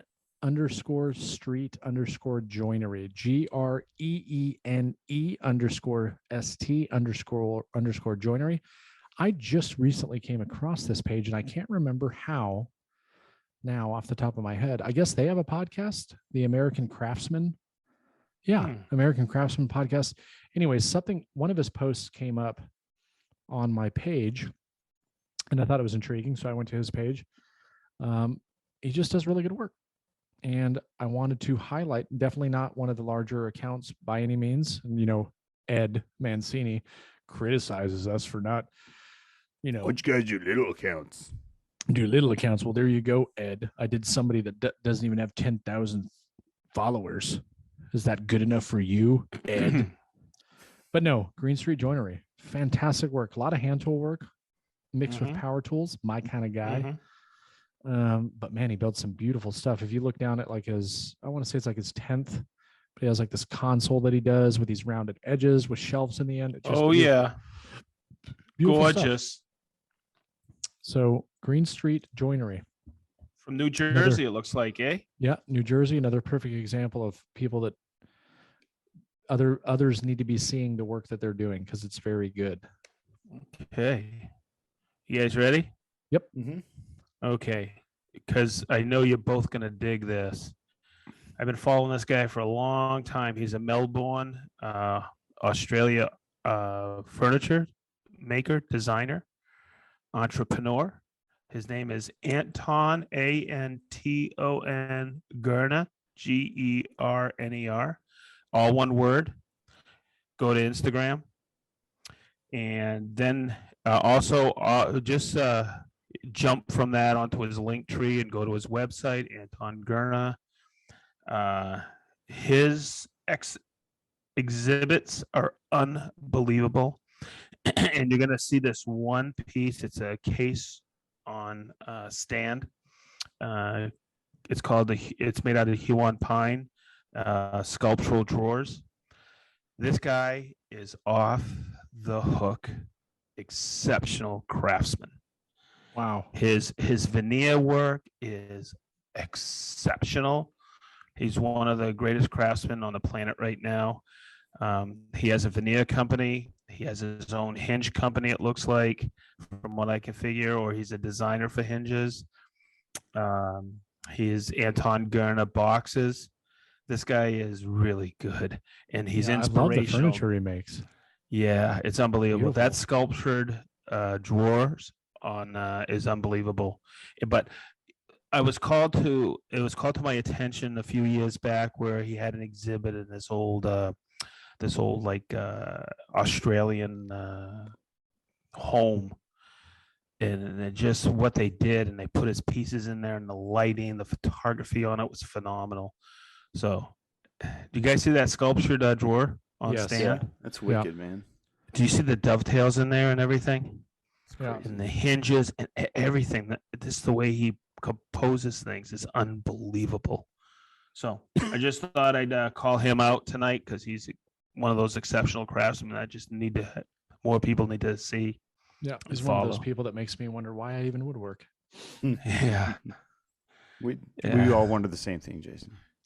I know we need to wrap this up. Oh, one thing I didn't talk about Bessie before we close it out. I don't have much to say, everybody, but because I don't know what the prize is going to be for the month of March. We will know that next week. That doesn't mean you can't enter now. So if you want to enter the U.S. and Canada, excluding Australia, Alaska, and Hawaii, Just go to greensuiterspodcast.com, click on the tab, enter the giveaway, fill out the information, and you'll be entered. I just apologize that I don't know what it's going to be next month. Next week, we will announce the winners from February and also tell you what the prize is going to be. That was just an oversight on my part, but we will actually see Bessie at WorkbenchCon. So I'll get face-to-face on exactly what the prize will be. But what I wanted to say is while we were doing that, Ken DeCoste just wrote me and asked when we're going to do the podcast. So I'm up next. I might actually ask him if he can come on next Tuesday or That'd be Wednesday, awesome. whatever day we do. Yes. It'd be good. We're due for a good guest. Yeah. Okay. Sorry. Ben, I was going to say that maybe we should just have Mike Coffey come on every single time as the guest, but I think so too. And we can make him feel small. Me too. This is for We're hanging with him. That's right. Us versus AWP. I told all of them on their live the other night that we're going to be in the hot tub of spiced meats and cognac. Oh my God. See you guys there. Can't wait. For our patrons, probably by the time you're hearing this, you'll have always seen the post on Patreon. But we're going to do our Patreon group call, Beers with the Boys. We're going to do that March 11th at 7 p.m. Eastern Standard Time. You'll have already gotten the invites by this point, but just wanted to put it out there that is when we're going to be doing it, March 11th, 7 p.m. Jason, where can everyone that is listening to this podcast find you? benswoodworking.com. Sedge. SedgeTool.com, Sedge on TikTok, Twitter, all those wonderful social media things, but also at Festool Sedge on Instagram, and also on the Festool YouTube channel, Festool Live, but also Festool Shop Talk. Man, I think it got released. I just had an incredible conversation with Eric Gorgeous from American It's released. Craftsman's Legacy. It's great. What an incredible dude. And I can't wait to hang with him this week at WorkbenchCon. Yeah, it's going to be awesome. Awesome. Yep. You can find me at Ben Marshall Designs on Instagram, YouTube, and MarshallDesignWorks.com. And you can find all of us at GreenSeatersPodcast.com. If you want to be a patron, make sure you go to patreon.com/GreenSeatersPodcast. Become a member of our growing podcast community. Until the next episode, ladies and gentlemen, we bid you all adieu. Adieu. I said adieu. Cheers. Adieu. Hey, this is Ben, co-host and editor of the Green Suiters Podcast. This episode is over, but if you want to hear more topics like this and you want to be a part of our conversation, head over to patreon.com/Green Suiters Podcast for early access to each show. If you're listening to this on free feeds, be sure to leave us a review wherever you listen to podcasts. Thanks for listening, and we'll see you in the next episode.